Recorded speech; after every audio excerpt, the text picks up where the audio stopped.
Hey guys, welcome back to my channel. আমি শিল্পী চলে এসেছি তোমাদের সামনে নতুন একটি ব্লগ ভিডিও নিয়ে।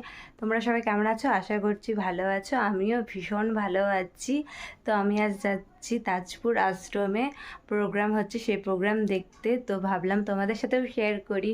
তো পুরো ভিডিওটা দেখতে থাকো, স্কিপ না করে। আশা করছি তোমাদেরও ভালো লাগবে। তো চলো। তো বন্ধুরা, আমি রাস্তায় এসে দাঁড়িয়ে আছি আমার দুই বান্ধবীর জন্য। ওরা কখন আসবে জানি না, ওরা এলে একসাথে টোটোতে করে যাবো। এই যে গায়ত্রী, এই যে মিলি, এই যে কেয়া, আরে জামিরা। তো দেখতেই পাচ্ছ, রাস্তায় মজা করতে করতে চলে এলাম আমরা আশ্রমের সামনে। আশ্রমের গেট বেশ দারুণ সাজিয়েছে। তো আমি এর আগে একবার এসেছিলাম এই আশ্রমে, বেশ ভালো লেগেছিল। আমি আর গায়ত্রী এসে প্রায় অনেকটা সময় এখানে কাটিয়ে গিয়েছিলাম। তো দেখতেই পাচ্ছ, আস্তে আস্তে আমরা আশ্রমের ভেতরের দিকে যাচ্ছি। এখানে অনেক লোক হয়েছিল আর একটা অনুষ্ঠানও হচ্ছিল, বেশ ভালো লাগছিল দেখতে। তো দেখতেই পাচ্ছ কত ভিড়, কত লোক এসেছে। আমরাও গিয়েছিলাম প্রোগ্রাম দেখতে। তো অনেক দিন এমনিও বন্ধু বান্ধবীরা একসাথে বেরোয় না, তাই ভাবলাম যে প্রোগ্রামও দেখা হবে আর সবার একসাথে কিছুটা সময়ও কাটানো হবে, সেই ভেবেই বেরিয়েছি। আর আশ্রমে আমার বেশ ভাল লাগে। তো দেখতেই পাচ্ছ, এখানে আমরা দাঁড়িয়ে আছি, ভেতরে গিয়ে বসবো। তো পুরো ভিডিওটা দেখতে থাকো, স্কিপ না করে। আশা করছি তোমাদেরও ভালো লাগবে।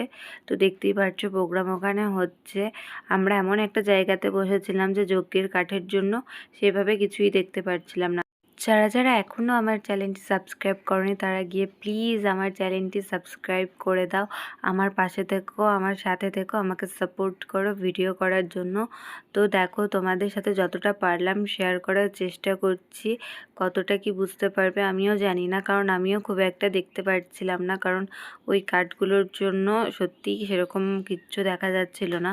তো দেখতেই পারছো কত ভিড় হয়েছে, বেশ ভালো লাগছিল প্রোগ্রাম দেখতে। আর তোমাদের কেমন লেগেছে প্রোগ্রামটা অবশ্যই কমেন্ট করে জানাবে। দেখো, আমার কথা আটকে আটকে যাচ্ছে। দেখতেই পাচ্ছ ফ্যান থাকলেও প্রচণ্ড বাইরে গরম, প্রচণ্ড গরম লাগছিল। তো পুরো ভিডিওটা দেখো, আশা করছি তোমাদের ভালো লাগবে। দেখো, কথা বলতে বলতে আমি আশ্রমটা তোমাদের চারপাশে ঘুরে দেখানোর জন্য বেরিয়ে এলাম। দুই পাশে লাগিয়েছে সূর্যমুখী ফুলের গাছ, বেশ সুন্দর লাগছিল। কিন্তু গাছে এখনও ফুল ফোটেনি, ফুল ফুটলে আরও সুন্দর লাগতো দেখতে। তো চলো তোমাদেরকে আশ্রমটা ঘুরে দেখাই। যদিও প্যান্ডেলের কারণে খুব একটা ভালো করে ঘুরে দেখাতে পারবো না, আমি চেষ্টা করব আর একদিন এসে তোমাদের প্যান্ডেলটা মানে আশ্রমটা ঘুরে দেখানো। দেখো, আমি প্যান্ডেল বলে ফেলেছি।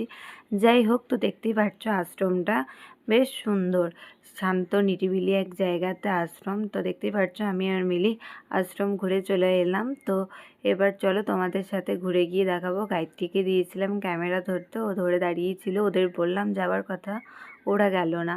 তো দেখো, দেখতেই পাচ্ছ বেশ সুন্দর আশ্রমটা, ছোটোখাটোর মধ্যে। আমার তো ভীষণ ভালো লাগে। তোমাদের কেমন লেগেছে প্লিজ কমেন্ট করে জানাবে। তো বেশি কথা বলবো না, তো পুরো ভিডিওটা দেখতে থাকো, আশা করছি তোমাদের ভালো লাগবে। তো দেখতে থাকো ভিডিওটা।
তো দেখছোই আশ্রমটা তোমাদের চারপাশটা ঘুরে দেখালাম। এখানে অনেক ফুলের গাছ লাগানো, এই ফুলগুলো দিয়েই আশ্রমে ঠাকুর পুজো করা হয়।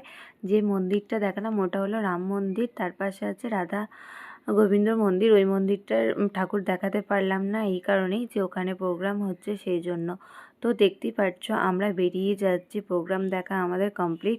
এখানে খাবার দাবারের ব্যবস্থা করা ছিল কিন্তু আমরা খাইনি, প্রচণ্ড লাইন পড়েছিল, ওখানে প্রচণ্ড ভিড়, সেই জন্য আমরা ওখানে খাওয়া দাওয়া না করেই আমরা বেরিয়ে যাচ্ছি।